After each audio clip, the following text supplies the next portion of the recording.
అందరికీ నమస్కారం అండి. నా పేరు విజయనాగపేరు. థ్యాంక్స్ అలాట్ మన రెస్పెక్ట్ సినిమా నా ఛానల్ని ఇంతగా ఆదరిస్తున్న ప్రతి ఒక్కరికి చాలా చాలా thanks. Again came back with one more casting requirement అండి. ఇది వచ్చేసి SLVC ప్రొడక్షన్ నెంబర్ 2 అంట.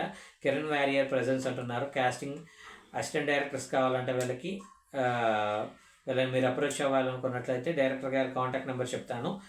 సో దానికంటే ముందు మన సబ్స్క్రైబర్ అడిగిన ప్రతి ప్రశ్నకి సమాధానం చెప్పడం మన బాధ్యత. కాబట్టి ఇప్పుడు మన సినిమా అనేది బిజినెస్ అయినట్లయితే, ఒక సినిమాకి ఒక ప్రొడ్యూసర్ వచ్చి ఒక సినిమా చేయాలి అనుకున్నట్లయితే అతనికి థియేటర్ మీద ఎంత రెవెన్యూ రావచ్చు, OTT మీద ఎంత రెవెన్యూ రావచ్చు, ఓవరాల్గా ఎంత బిజినెస్ అవ్వచ్చు అని మన సబ్స్క్రైబర్ అడగడం జరిగిందండి.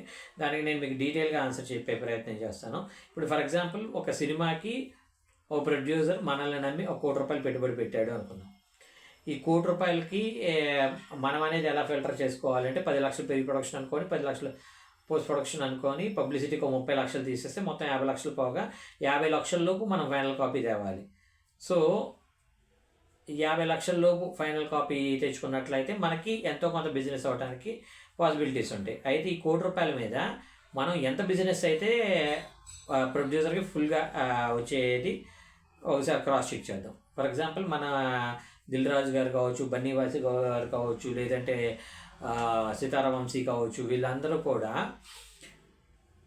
చెప్పిన క్యాలిక్యులేషన్స్ ప్రకారం మనం మాట్లాడుకుందాం. ₹1 కోటి బిజినెస్ అయింది అంటే 39 లక్షలు వీళ్ళ అకౌంట్కి వస్తాయి.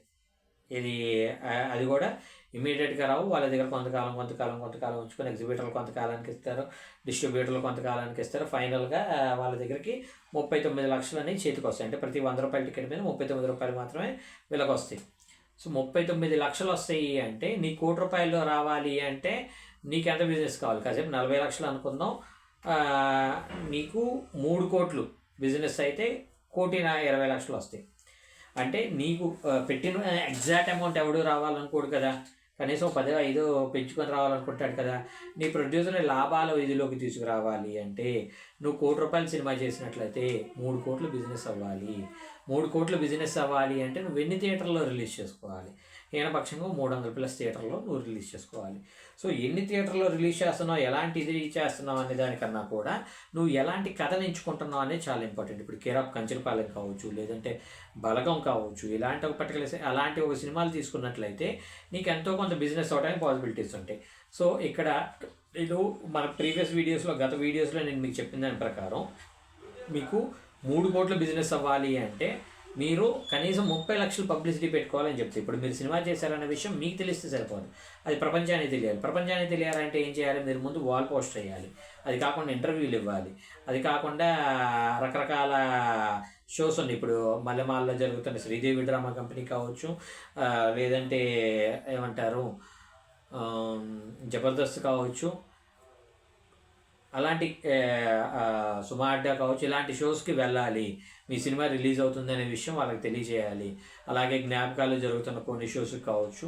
ఇంకా ఒకనొక సందర్భంలో ఏంటంటే ఈగా సినిమా టైంలో రాజమౌళి అప్పట్లో టాప్ రేటింగ్ ఉన్న చంద్రముఖి అనే ఒక సీరియల్కి వెళ్ళి ఆ సీరియల్లో ఒక ఈగో వచ్చి ఆ పర్టికులర్ చంద్రముఖి అనే ఒక క్యారెక్టర్ని ఎలాంటి ఒక టార్గెట్ చేసింది అనే టైప్లో కూడా ఆయన సీరియల్లో కూడా ప్రమోట్ చేసుకోవడం జరిగింది. ఇక్కడ నేను మీ అందరికీ చెప్పేది అదే, మన సినిమా వస్తుంది అనేది మనకు తెలిస్తే సరిపోదు, ప్రపంచానికి తెలియాలి. ప్రపంచానికి తెలిసినప్పుడే మనకి థియేటర్లో టికెట్లు దిగుతాయి. టికెట్లు దిగిన దాన్ని బట్టి OTT వాడు మనకు కొంటాడు. OTT కొంటేనే మనకు బిజినెస్ అవుతుంది అనేది మీరు మెయిన్గా గుర్తుపెట్టుకోవాల్సిన విషయం. హోప్ మీకు అర్థమైంది అనుకుంటున్నాను. ఇంకా మీకు ఇలాంటి డౌట్స్, క్వశ్చన్స్, క్వైరీస్ ఏదైనా ఉన్నట్లయితే కమెంట్ రూపంలో అడిగే ప్రయత్నం చేయండి. ప్రతి ప్రశ్నకి సమాధానం చెప్పడం జరుగుతుంది. So getting back to the casting requirement, Kiran Warrier గారి నెంబర్ చెప్తాను, నోట్ చేసుకోండి. 9515152789. I repeat 9515152789.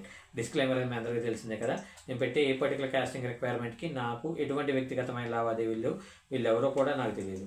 వీళ్ళల్లో ఎవరైనా మిమ్మల్ని డబ్బులు అడిగినా, మోసం చేసే ప్రయత్నం చేసినా నమ్మకండి, మోసపోకండి, జాగ్రత్తగా ఉండండి. వీడియో నచ్చిందా? లైక్ చేయండి, వీళ్ళంత ఎక్కువ మందికి షేర్ చేయండి. ఎవరైతే సబ్స్క్రైబ్ చేసుకోకుండా చూస్తున్నారో please do subscribe. Thank you and all the best.